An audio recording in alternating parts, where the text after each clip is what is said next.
Sa gitna ng sisikan sa traslasyon ng itim na Nazareno, minsay buhay ang nagiging kapalit ng balyahan ng mga deboto. Balita hatid ni Cara David.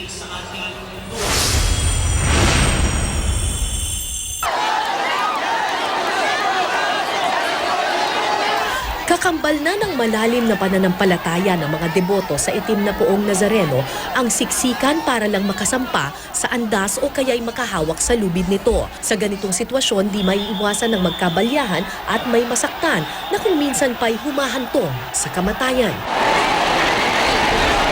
January 9, 2004, hinimatay ang isang deboto sa gitna ng siksikan sa prosesyon ng itim na Nazareno.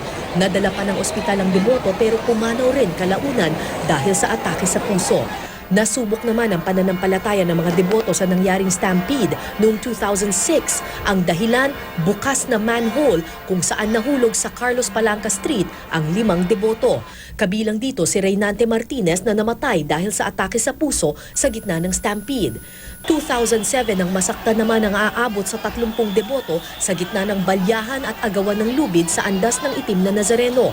Agad silang dinala sa hiwa-hiwalay na ospital sa Maynila. Nang sumunod na taon, 2 naman ang namatay sa gitna ng prosesyon. Nasawi sina Cecilia Fajardo at Alex Radovan matapos maipit sa gitna ng daluyong ng mga deboto sa gitna ng prosesyon. Dagdag pa rito, aabot sa 40 deboto ang hinimatay, tumaas ang presyon o nakaranas ng hirap sa paghinga.